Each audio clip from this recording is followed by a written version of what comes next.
I want to ask you about the poor quad. Alright, you better come in. A short wooden table. There's an old tarnished silver tray on top, but it's empty. The wash basin is full of salt water. This guy is really committed to his whole deal.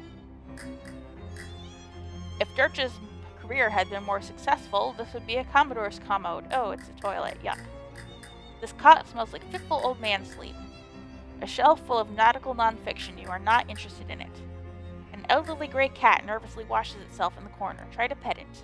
The cat shies away from your touch. You notice that he's wearing a collar that says Ishmael. We found our second cat.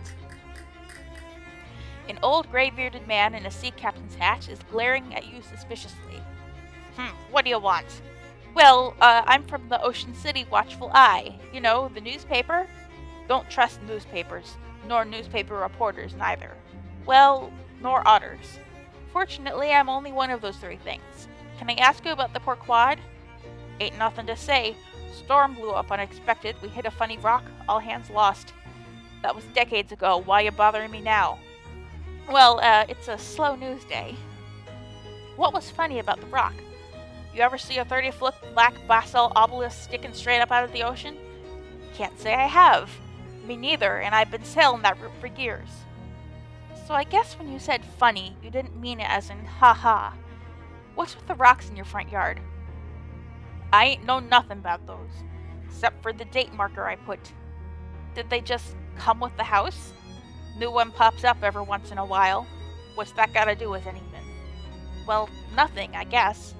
How many men were in your crew?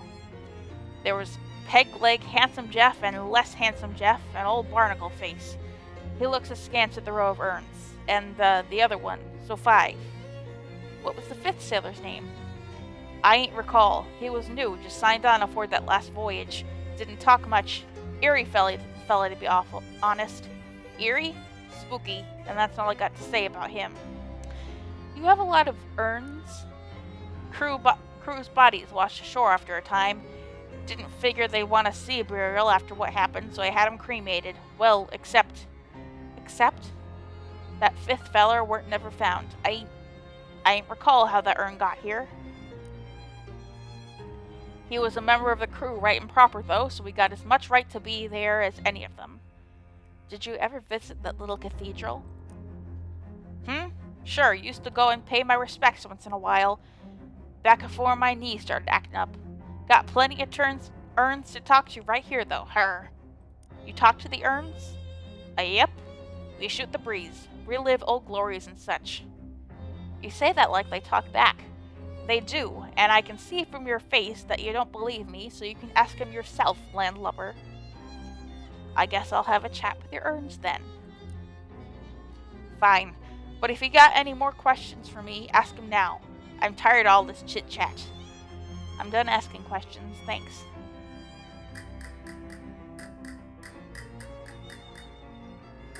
I guess I'll... Oh, he's asleep now. I guess I'll talk to them. The plaque above this urn says Peg-Leg Johnny. Hello? Imitate the captain's voice. Yar there, Johnny. You can speak freely now, sailor. I got rid of that no-good landlubber. A muffled, youthful-sounding voice replies. Yar, captain. What do they want, anyhow? Nothing of import. Your basic landlubber prattle, trying to sell newspapers and like that. Pay it, no, never mind.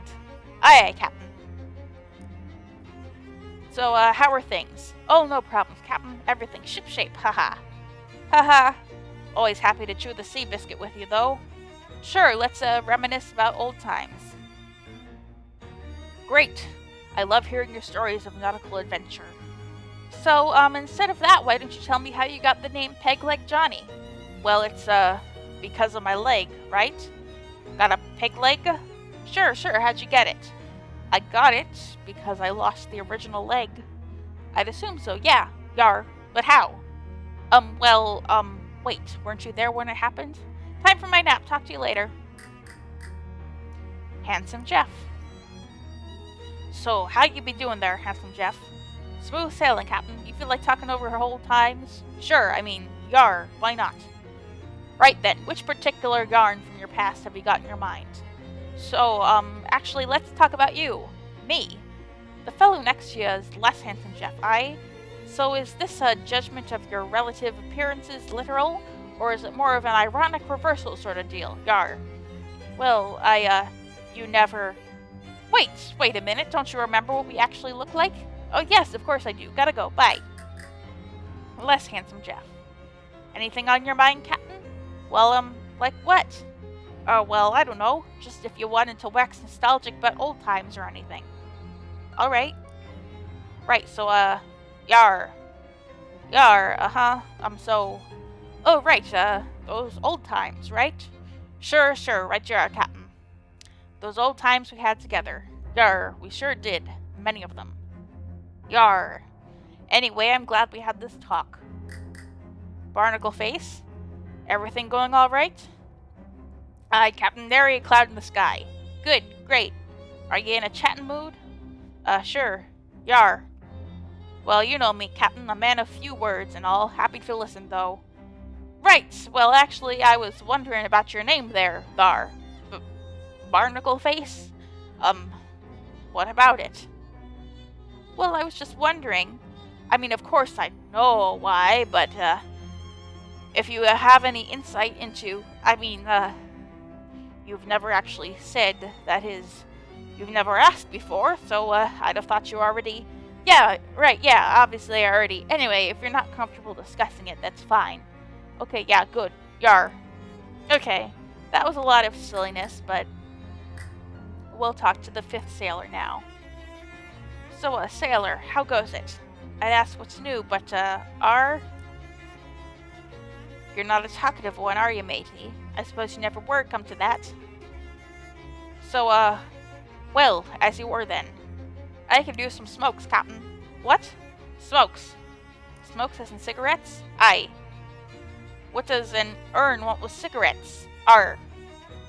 Well, alright then. Just leave them on the table like usual, please. Yar. Okay. I think I know where I can get cigarettes. Map.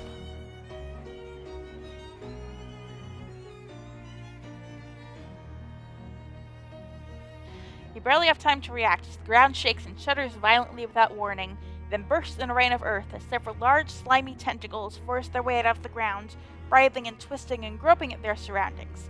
Incidentally, the reaction you barely had time to make was, ah! Fight them. Oh, I have a tentacle buddy. Sleaze damage.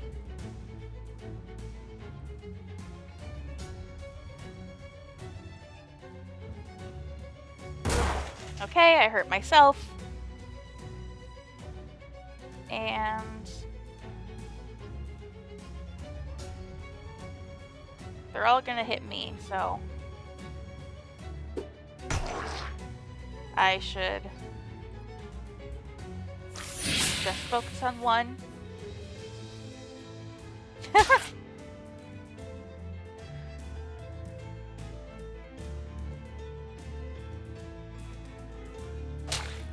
There we go.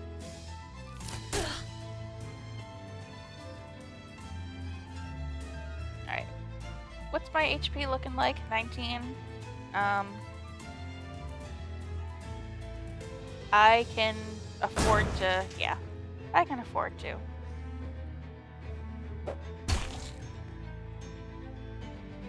Since I'm going back to the surplus store anyway. We won. They're gonna need 10 of those things if they want to tackle you. Curious. You follow a trail of disturbed earth and cracked pavement from the place where the tentacles popped out of the ground to the place where, presumably, they popped in. And by presumably, I mean obviously, because that place is a house of slimy, wriggling tentacles poking out of all of its holes. Did you have to phrase it that way? I'm gonna go back to Plunkett Street.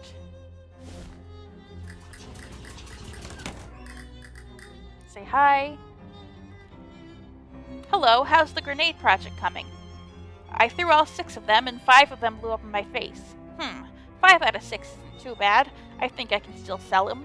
In exchange for your research, I'll give you a discount from now on. How much of a discount? 200 meat in total savings across all future purchases. Here you go. This seems less like a discount and more like a flat reward. I just don't like doing arithmetic. Alright.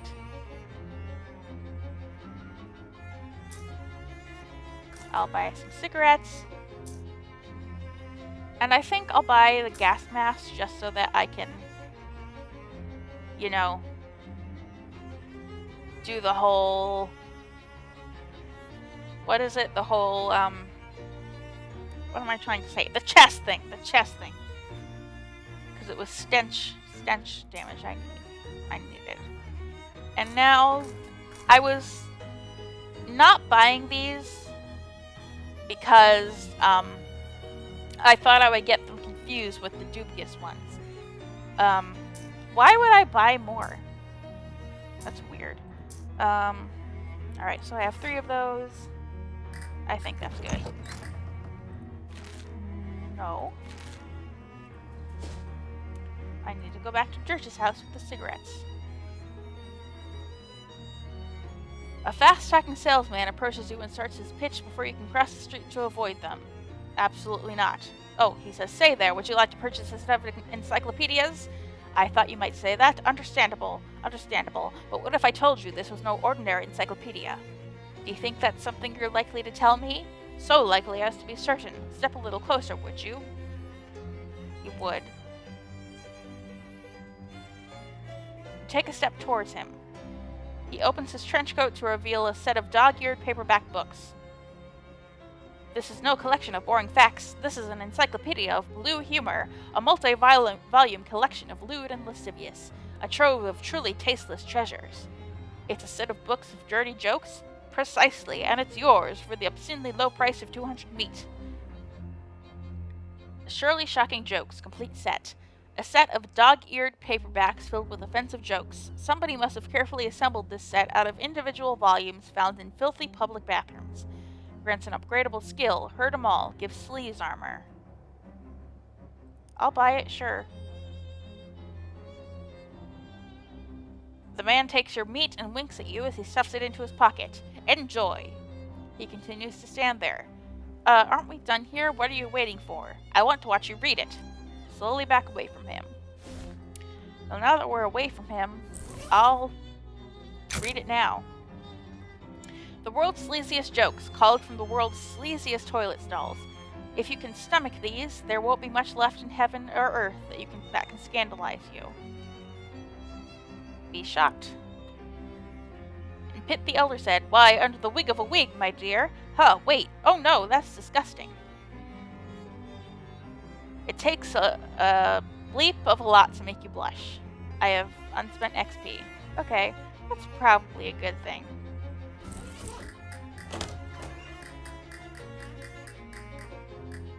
Put the cigarettes on the tray.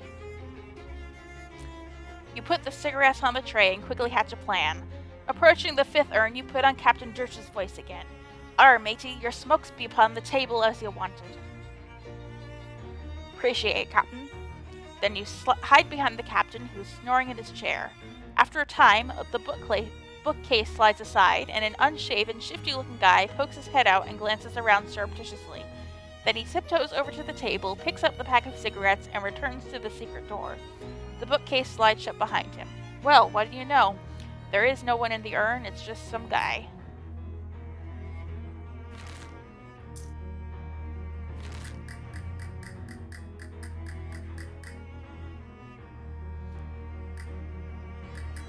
The fishing rod is caked in salt. Either it hasn't been cleaned in a long time, or the captain uses it to catch horses. Salty fishing rod. This device combines the fishing pole and the harpoon in case you want to go fishing, but you don't know what order of magnitude of fish you're after. Okay. Inspect the bookcase. It's the shelf that guy came out from behind of. Or rather, the shelf from behind of which cameth that guy. You try to push the bookshelf aside, but it's locked in place. I mean, literally. Practical secret doors for the home handyman. You tilt the book forward and nothing happens. So you pull the book all the way off the shelf and nothing happens.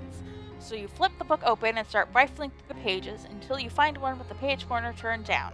A diagram on the page shows the 3 most common, unobtrusive latch mechanisms for bookshelf-based secret doors, and on closer inspection, this bookcase is using the second one. Now you can open the secret door whenever you're ready. Nice.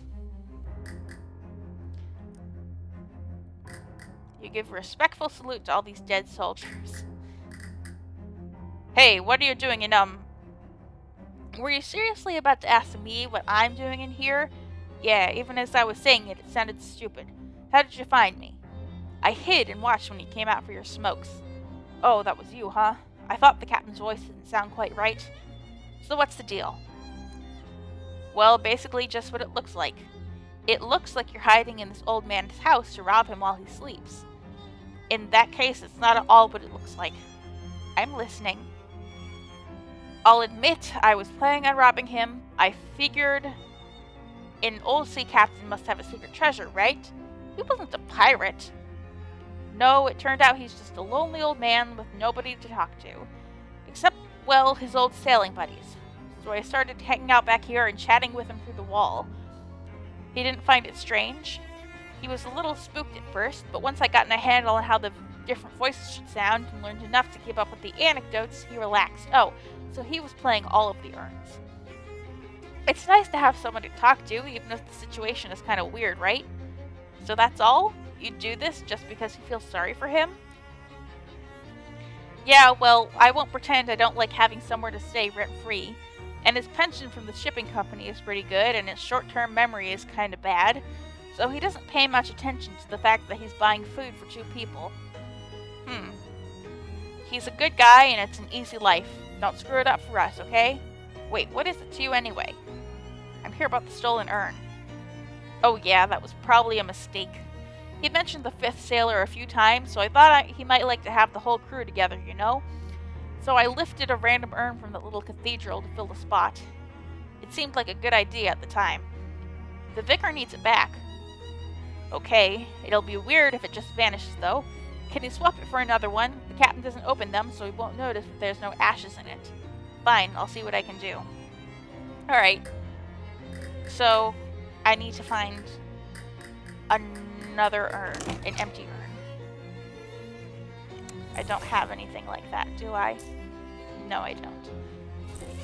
Alright, well,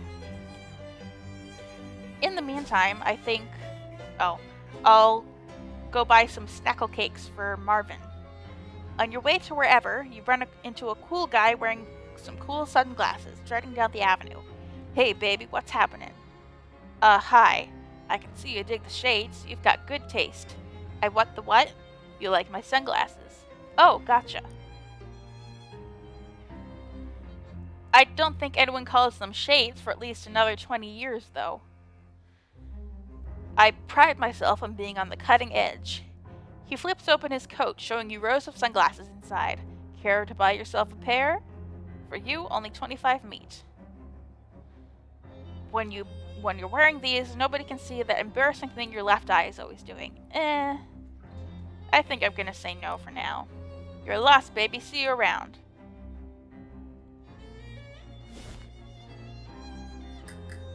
A filthy trash can. Dig through it? You know it. A single shoe. Check for a second one. There isn't a second one. The store is not excited about the idea of you going through it. Go on in. The only thing left on the shelf is a pair of rusty tongs. Barbecue tongs.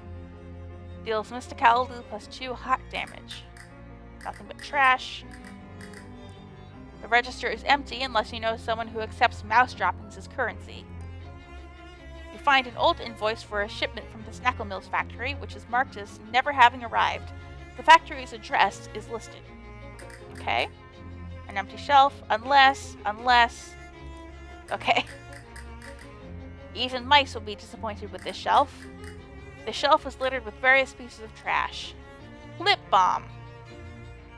If you wrap a candle in tinfoil, it's just weird trash. But if you then print the words lip balm on the foil, it's a must-have consumer product. Hey, I like lip balm.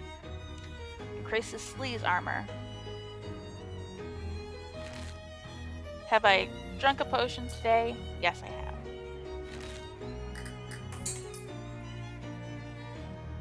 I like that fade-in effect when you leave a place. What am I doing?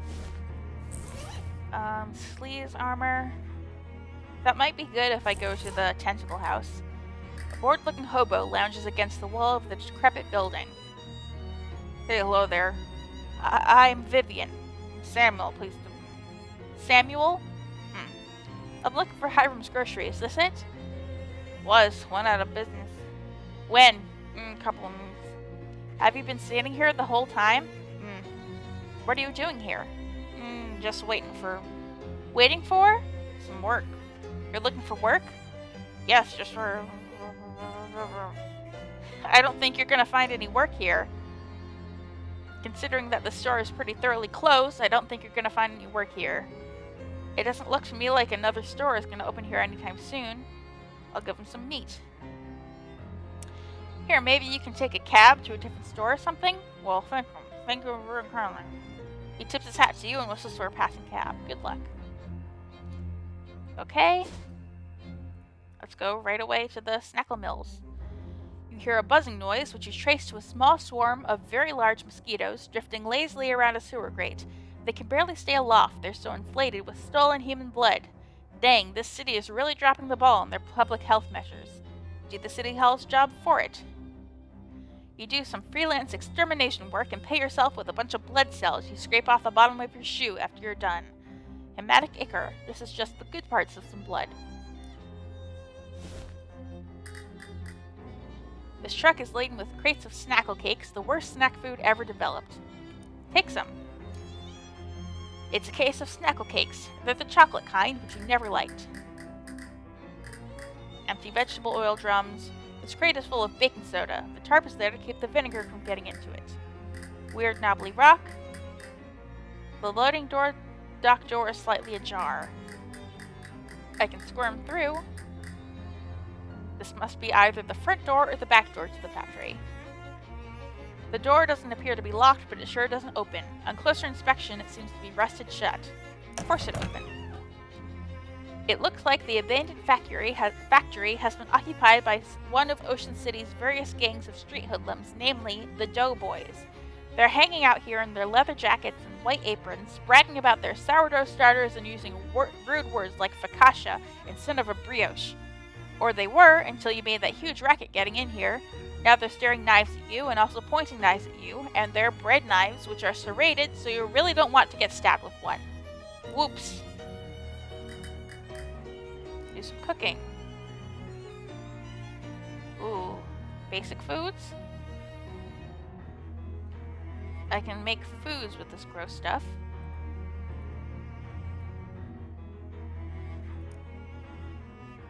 Roll the ichor into a tube and fry it until it is almost a sausage.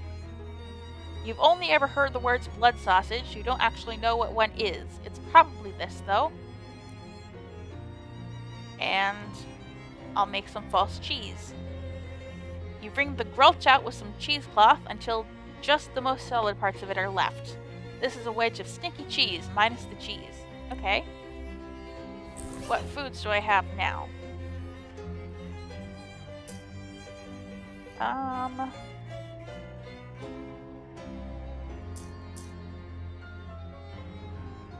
have a roll.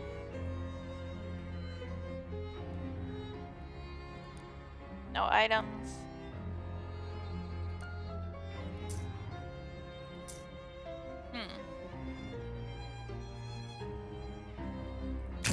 I could take the fishing rod and then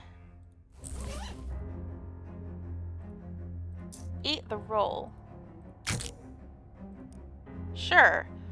You briefly wonder what role the roll will play in your life, and then it is revealed to be that of a roll that you just ate. Doughy girl. You're doughy, but in a good way. Alright. This shelf contains a lot of chemicals that don't seem like they should be in food. Miscellaneous chemicals. Solutions, precipitates, tinctures, you bet. We've got a little bit of everything here. The shelf is laden with bags of expired flour. Painstakingly collect the least stale grains of flour from each bag and make one bag of good flour. Okay. Braggadocious pie. +1 moxie and +10% item drops. I'll wait until I have a better food, a better crafting item to make food with.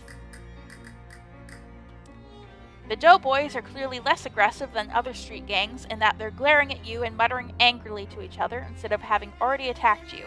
However, it's also clear that you aren't getting past them without a fight. Get past them with a fight. Ouch.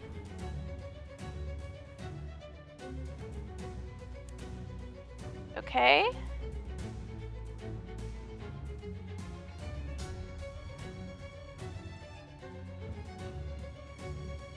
I'm just checking to see what all this stuff is.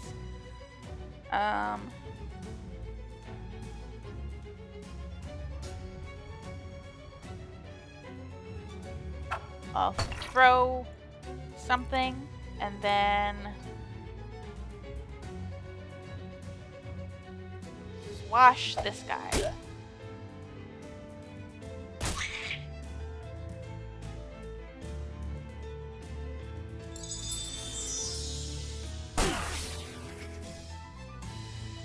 Oh no, Shelly!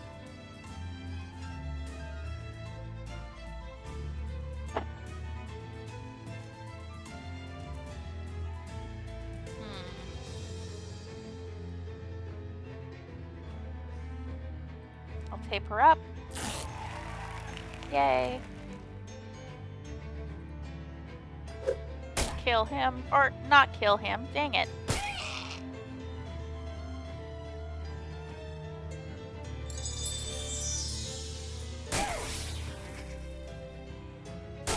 Oh, Gabby.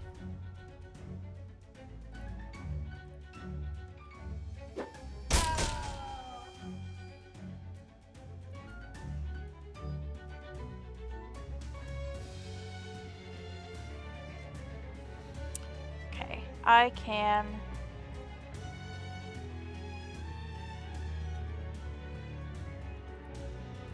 Alright.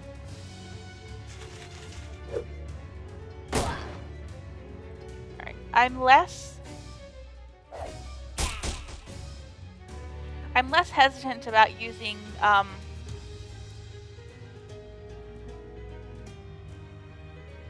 combat items in this game than I was in Loathing because they seem a lot more plentiful here.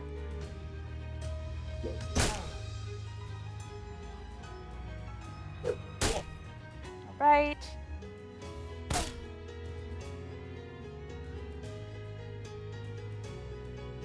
And yeah, not that hard. I lost all my companions, but it's fine. I got another freshly baked roll. You've defeated some Doughboys on their home turf. It's my turf now. A mountain of unsold Snackle Cakes. This must be the boss's office since it's the only office. Hey, shouts one of the remaining Doughboys. Get away from that door, you muffin forker. It's a little strange that this group of Doughboys didn't immediately attack you when you were roughing up the other group of them. Maybe they don't like each other very much. Fight these ones too.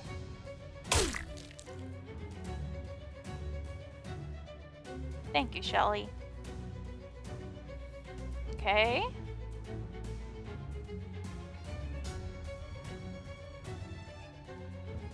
They all want to hurt Shelly. Why do they want to hurt Shelly?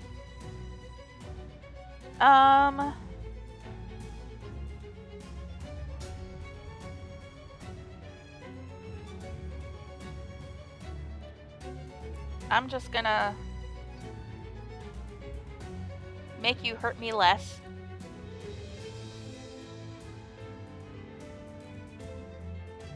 And then hurt you. Bye, Shelly.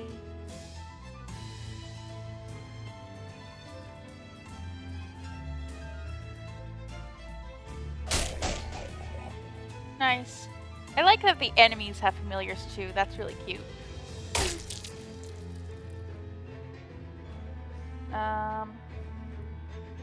Alright, let's see.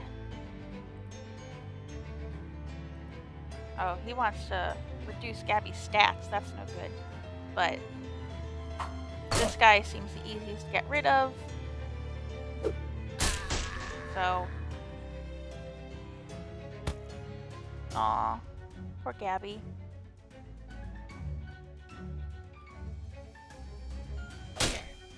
Not much she can do.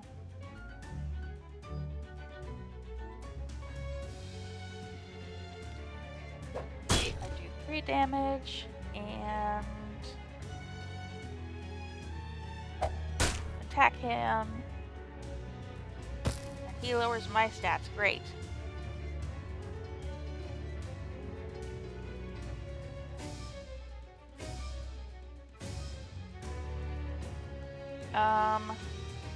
I think first things first, we want to get rid of this guy.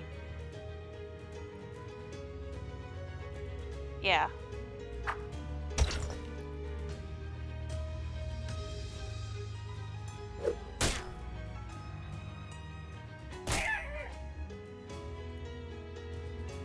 Way to go, Gabby.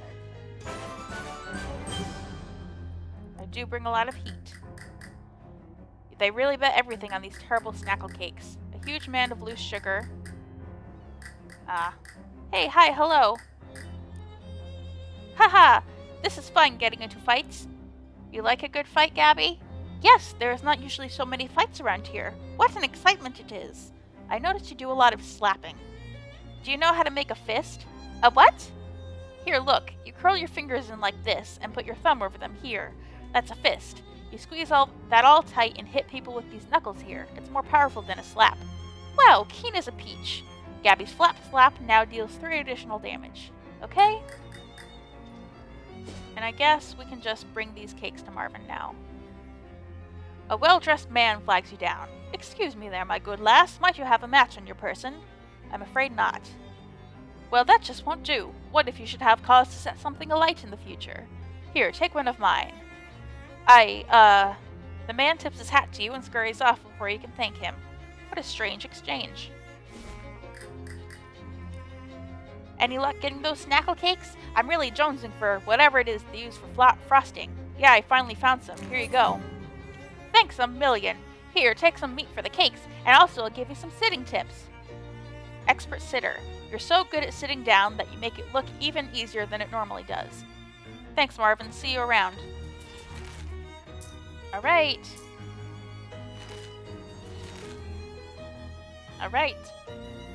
Okay, I think I'm gonna end it here. I just filmed 2 episodes, so making some good progress. Getting a lot of side quests done. So I have been Mars, and I will be back with more Shadows over Loathing.